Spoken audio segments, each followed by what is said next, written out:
La situation sécuritaire dans la province de l'Ituri est très préoccupante. Il ne se passe un jour sans que la pauvre population ne soit massacrée ou enlevée. Cet état des choses a fait déplacer de nombreuses familles vers les grands centres où la sécurité est bien garantie et la protection des personnes et de leurs biens est assurée. Pour mettre un terme à ces exactions commises à l'endroit des habitants d'Ituri sans défense, le caucus de parlementaires de la province et le gouverneur nouvellement élu Jean Bamalissa sont allés exposer les dossiers au commandant suprême des FRDC, Félix-Antoine Tshisekedi, en vue d'une solution rapide et durable. L'Ituri attend des grands projets pour le développement, les grands projets qui doivent venir des chefs de l'État pour son développement. Nous avons échangé de tout cela avec les chefs de l'État. Le lac Albert, le littoral du lac Albert, c'est là même l'épicentre des tueries, l'épicentre des exactions. Il n'y a presque pas de population sur le littoral du lac Albert. Tout le monde est concentré vers Tchomia.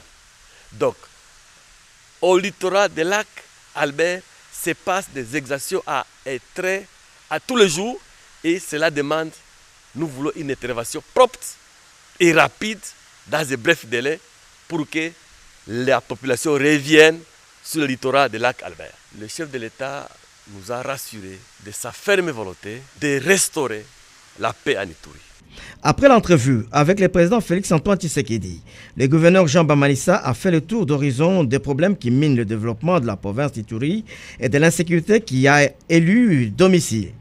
Au dire du chef de l'exécutif provincial, le président de la République, Félix-Antoine Tshisekedi, a été sensible au calvaire des Ituriens et a promis de prendre des dispositions adéquates, entre autres l'implication de tous et des forces armées, la police et les services spécialisés. Et nous avons l'ambition, en tout cas, de tenir une grande conférence de la paix. Nous avons parlé sur les conditions qui doivent être mises en place pour que Sokimo, ou la province aussi, parce que vous savez que la province a la capacité de créer des entreprises, de créer portefeuille. Moi, je suis issu du monde des affaires. Si je suis là, avec la loi sur le partenariat public-privé, je suis là pour créer de nouvelles entreprises de la province avec le secteur privé. Le chef de l'État nous a donné tout son soutien. Plus qu'une séance de travail, c'est le moins que l'on puisse dire de l'audience que la présidente de l'Assemblée nationale, l'honorable Janine Mabunda Lioko, a accordé ce mercredi 6 juin 2019 aux membres de la Commission électorale nationale indépendante. Sous la conduite de son président, Corneille Nangaa, le bureau de la CENI affiché complet n'a pu se livrer à la presse. Mais on croit savoir que cette institution d'appui à la démocratie est tenue à rendre compte de sa gestion à la Chambre basse du Parlement. Surtout que l'actuel bureau sera bientôt fait mandat. Le rapport de son fonctionnement, si longtemps attendu, se veut une obligation constitutionnelle. L'on se rappelle les élections organisées le 30 décembre 2018 qui ont abouti à la passation civilisée du pouvoir en République démocratique du Congo, y compris la mise en œuvre de l'Assemblée nationale, de la 3e législature, de la 3e République et des assemblées provinciales. Ce qui n'a pas arrêté le processus car les autres étapes restent à franchir, à savoir l'organisation des élections urbaines, municipales et locales, tâche encore dévolue à la Commission électorale nationale indépendante qui nécessite l'intervention de l'autorité budgétaire. La reconstruction du pays est une affaire de tous, mais surtout de la jeunesse. C'est tout le sens de la démarche d'une nouvelle plateforme dénommée Implication de tous pour la République, IT en sigle. Les membres de cette plateforme, une quinzaine, ont été reçus par le président du bureau provisoire Léon Mamboléo ce jeudi au Palais du Peuple. Le chef de la délégation Mukenge Totoro explique le sens de leur démarche. Nous avons commencé une démarche républicaine pour présenter à la population et à la société cette nouvelle structure qui a pour objectif d'apporter l'expertise de la jeunesse, de la nouvelle génération pour le bien de la République. C'est à nous de bâtir notre République. Nous croyons que ce pays, pour que ce pays soit bâti, il faut que chaque fils et chaque fille de ce pays apporte son savoir-faire. Et c'est ce que nous sommes en train de vouloir faire. Chacun, nous tous, comme nous avons combattu, nous avons lutté pour que le pays arrive là où est-ce qu'il est aujourd'hui. Nous croyons que ce n'est plus le temps de militantisme, ce n'est plus le temps de bruit. Non, c'est le temps maintenant de reconstruire le pays, de reconstruire la République. Et voilà pourquoi nous sommes là. La plateforme se veut une opportunité de s'impliquer activement pour s'exprimer, proposer des pistes de changement. Les délégués ont trouvé une oreille attentive de la part du président Léon Mamboléo, qui a promis de les accompagner dans leur action. La plateforme regroupe plus de 80 associations. Le nombre de candidats inscrits aux épreuves du texte national de fin d'études primaires TENAFEP pour cette année scolaire 2018-2019 est de plus d'1 500 000 élèves de la 6e année primaire sur l'ensemble du pays, comparativement à la session 2018 qui avait reçu plus d'1 200 000 candidats inscrits. L'édition 2019 enregistre donc une augmentation de 15%. Parce que vous savez, avec ce qui se passe à l'est de notre pays, les deux sous-divisions de Béni et de Ocha n'ont pas pu présenter le TENAFEP. Et donc, ces deux sous-divisions, dans la province éducationnelle du Nord Kivu 2, nous avons 6266 centres sur toute l'étendue du territoire national. Et il y a deux centres qui se tiennent en dehors du territoire national. Il s'agit de Luanda et de Cabinda, mais sous la direction de l'inspection générale à Kinshasa. Contrairement aux années antérieures, l'impression des cahiers d'items des épreuves des 48 provinces éducationnelles s'est produite à l'imprimerie de l'inspection générale de l'EPSP.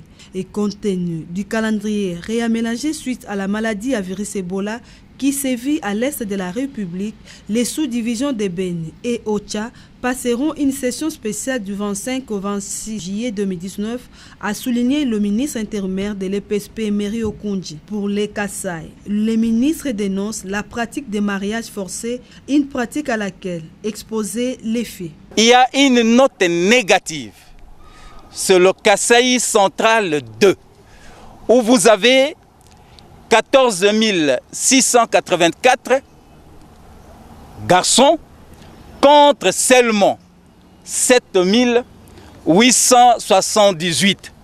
Et donc, il y a un grand effort à faire. Il s'y est dénoté que le moins âgé des candidats a 10 ans, personne vivant avec handicap, et le plus âgé a 17 ans, un malvoyant. Démarrés depuis novembre 2018, les travaux de la retraite des mouvements syndicaux du sous-secteur de l'éducation divisent. Ce sont des travaux qui doivent carrément être suspendus et que l'on puisse convoquer les vrais, je vais parler de la vraie commission paritaire, où nous aurons des partenaires attitrés, y compris nos camarades de province. En réaction, l'intersyndicale des syndicats de l'EPSP rejette ces accusations du secrétaire général du Sinécat, pourtant partie prenante à ces négociations. L'intersyndicale de l'EPSP stigmatise toute initiative tendant à perturber le déroulement des évaluations certificatives à la fin de l'année scolaire, au moment où le banc syndical est en négociation avec son partenaire, le gouvernement de la République. Voilà pourquoi l'intersyndicale de l'EPSP invite tous les enseignants de l'EPSP à vaquer normalement, sans inquiétude, à leurs tâches quotidiennes, et les parents à envoyer librement leurs enfants à l'école, d'autant plus que les décideurs de ces initiatives de perturbation des examens de fin de l'année scolaire 2018-2019 sont également en négociation avec le gouvernement de la République. Pour le syndicat des enseignants des écoles catholiques, les participants à la retraite n'ont pas qualité. La plupart des syndicats qui sont là sont des syndicats du ministère. C'est bien dommage. Les syndicats qui sont avec les enseignants, qui tiennent des assemblées générales, ne se retrouvent pas dans ces travaux. La fin de l'année scolaire 2018-2019 serait-elle menacée? Le gouvernement de la République, partenaire éducatif qui attend les résolutions de Bibois, devrait sensibiliser ses partenaires à plus de responsabilités.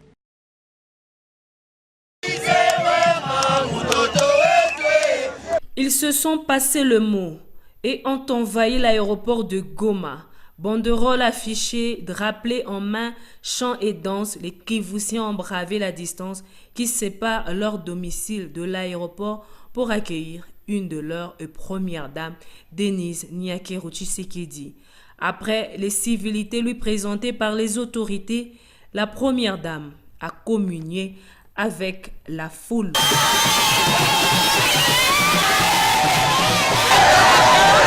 Avant de rejoindre son cortège, direction Île Africa. Une visite pleine de sens car cet hôpital prend en charge les victimes de violences basées sur le genre, les femmes souffrant de fistules et les malformations congénitales et autres pathologies. Ici, les stigmates des atrocités subies sont encore visibles sur le visage de certaines. De l'obstétrique à la gynécologie en passant par la pédiatrie, l'épouse du chef de l'État prend tout son temps pour comprendre dans quelles conditions sont prises en charge ces femmes. Je suis heureuse du visite de la première dame ici à l'hôpital.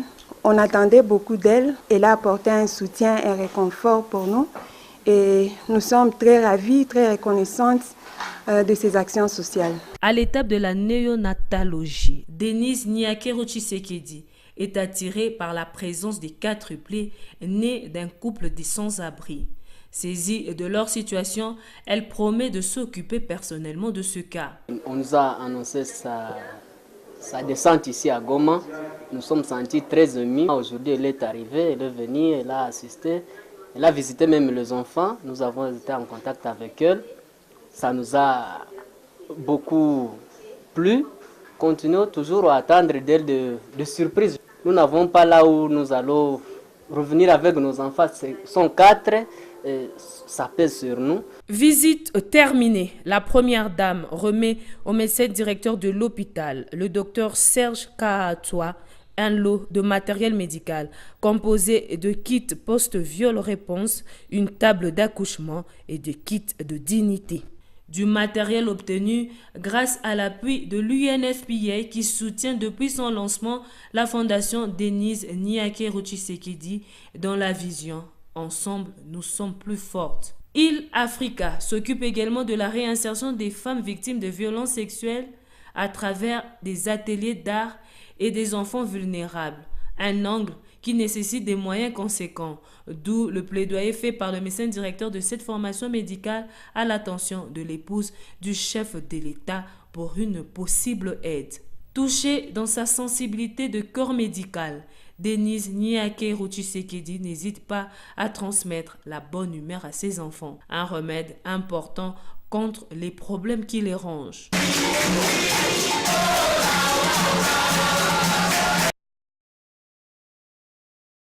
Le nombre de cas de la maladie à virus Ebola qui touche le Nord Kivu s'accroît et a dépassé les caps. À cela s'ajoute l'Ituri.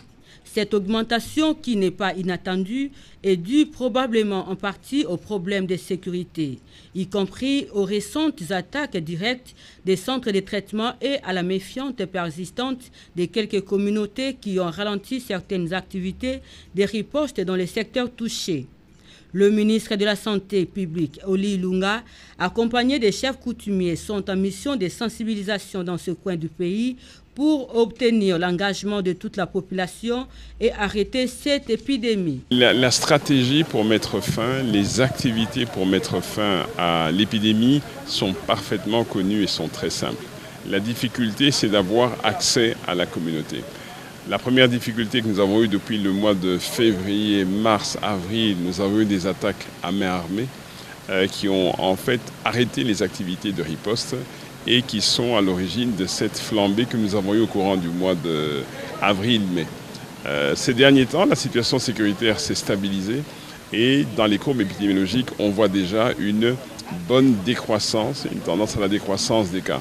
Si cette situation se maintient avec l'engagement aussi des leaders communautaires, l'engagement des leaders traditionnels, l'engagement de tous les leaders d'opinion, alors nous pensons que la communauté va réellement s'approprier la riposte et qu'on pourra arriver à la fin.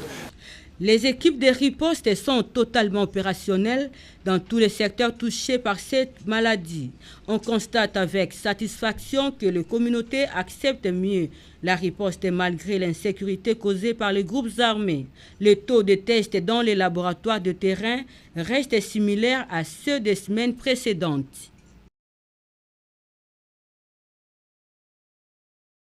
Cette mission de pêche par le chef de l'État, Félix-Antoine Tshisekedi Tshilombo, coordonnée par le ministre Bernard Biondo Sango, en charge de l'action humanitaire et solidarité nationale dans la ville de Inongo, en province de Maïndombe, va certainement soulager les infortunés. Le gouverneur de la province de Maïndombe, Antoine Massamba Malika, et d'autres parties prenantes sont de la partie pour réconforter le rescapé de naufrage survenu sur le lac Maïndombe, ayant occasionné de morts et disparus en cette année 2019. Je viens de remettre à la population naufragée, les rescapés, les biens que vous avez vus là-bas. Pourquoi j'ai voulu le faire moi-même? Je voudrais que les chefs de l'État puissent vivre la mission qui m'a confiée, que je suis en train de réaliser en tant que son représentant dans la province. Je ne voudrais pas que ça passe par les mains des personnes interposées pour qu'il y ait camouflage. Nous quittons ici, nous allons à l'hôpital pour voir les malades qui sont en train d'être pris en charge. Aussitôt que nous terminons cette opération d'assistance du chef de l'État, il y a des mesures que nous allons prendre. On va mettre en place une commission de contrôle pour mettre de côté tout ce qui est baleinière dépassant l'âge de 4 ans, 5 ans. La baleinière ne peut pas dépasser 5 ans. Le président de la République, soucié de sa population, a enjoint le gouvernement central de remettre aux rescapés de biens en vivre et non vivre et une enveloppe consistant à chacun pour leur réinsertion.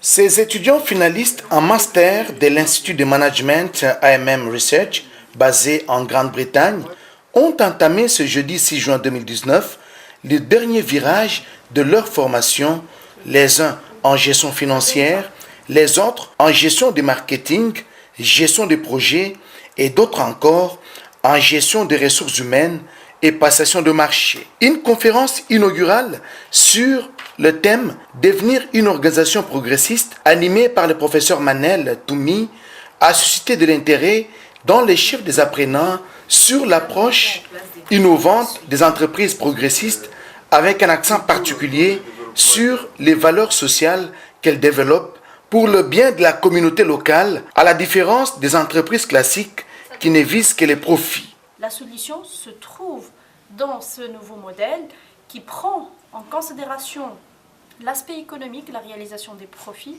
mais principalement l'aspect social. Il faut prendre en considération la société, les clients, les fournisseurs, les actionnaires et l'entreprise en elle-même en considération.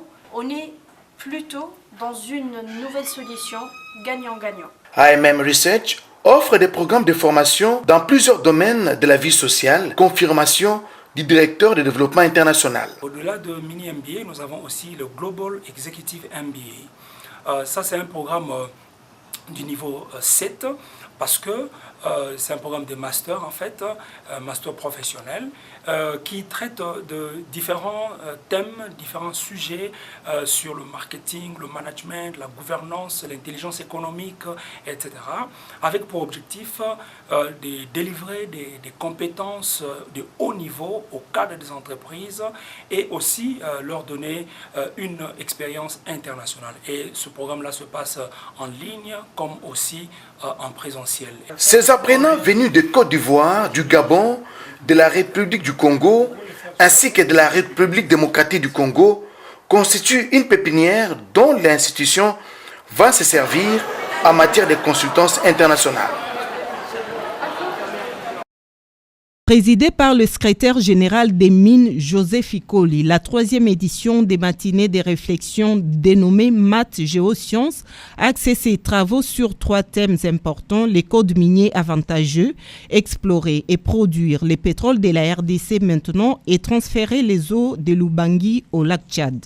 Tous les géologues de la RDC venus des différentes provinces étaient présents. Pour Étienne Mwanda, le directeur de l'exploration des Kibali Gold Mine, plus de 18 millions d'onces minérées d'or ont été certifiées par Kibali Gold qui compte augmenter sa production cette année d'1 million d'onces d'or. À ce jour, nous sommes à 17 000 onces de ressources totales et nous avons 8,3 millions de réserves qui est dans ces 17 millions d'onces. Avec notre objectif de remplacer les ressources, alors chaque année, nous nous donnons des objectifs avec un chiffre ou une cible, un target bien donné, lequel que nous devons atteindre afin de remplacer ces ressources qui sont minées et voire même aller au-delà pour permettre à ce que la vie de la mine soit étendue. Ces matinées de réflexion ont révélé que la RDC reste encore un pays qui offre plusieurs opportunités d'investissement par l'exploration des ressources nationales du sol. L'avenue de Libération, ex-24 novembre, il est presque midi, un embouteillage monstre. C'est la conséquence des travaux de construction d'un saut de mouton. On peut compter sur ça. Sans ça, on ne doit pas vivre. Ce sera toujours des embouteillages sur embouteillages. Qui l'accélère, croisement du 30 juin, 24 novembre, ça fait 2 semaines, nous ne fait absolument rien. L'entreprise Safoukas qui exécute les travaux a prévu des voies de déviation pour réduire le bouchon au niveau de ces carrefours. Contre, nous mettrons des panneaux de signalisation pour indiquer les déviations et indiquer également que c'est une seule voie de passage. Les véhicules ne passeront pas en double. Donc les usagers de la route n'ont qu'à lire. S'ils sont effectivement chauffeurs, il y aura la signalisation horizontale et la signalisation verticale qui leur permettront de bien se comporter pour éviter de rentrer dans les tôles qui constituent la palissade du chantier. Et le message, c'est que nous soyons beaucoup plus prudents, qu'on roule à 40 km à l'heure au niveau de Carrefour pour éviter les accidents. Et pour ceux qui travaillent pour le projet et éventuellement pour les piétons qui traversent par-ci, par-là. Tout le projet que Safoukas va réaliser, la durée c'est à cette fourchette-là, 6 à 7 mois. La partie de la chaussée avalée par l'ouvrage en construction est de 21 mètres de largeur et s'étend sur 360 mètres. Le maître d'ouvrage rassure que les voies perpendiculaires vont fonctionner normalement. Il est recommandé aux conducteurs beaucoup de patience et de courtoisie sur la voie publique.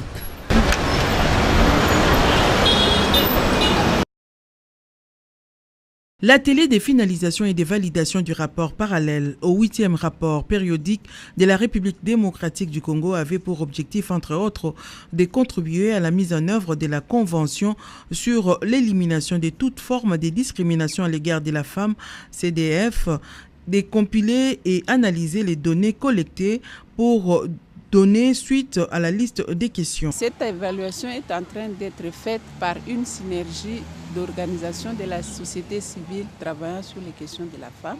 Au mois de juillet ici, la RDC sera évaluée. Et nous, société civile, en tant que masse critique, nous sommes aussi en train de voir comment mener un plaidoyer pour que les préoccupations qui sont les nôtres, qui touchent à la femme, soient prises en compte par notre État. Pendant des jours, les participants vont se focaliser sur la compilation, analyse et production du draft du rapport.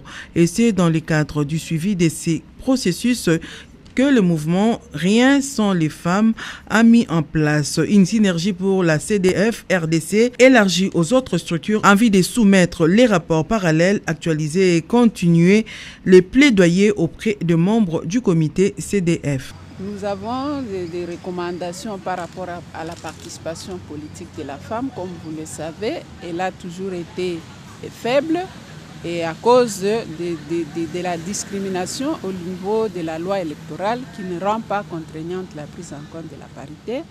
Nous avons des problèmes de violences basées sur le genre, plus précisément les violences domestiques et intrafamiliales, qui nécessite qu'il y ait une révisitation de la stratégie nationale de lutte contre les violences basées sur le genre. Il y a aussi les questions de peuples autochtones et des femmes rurales que nous prenons en compte.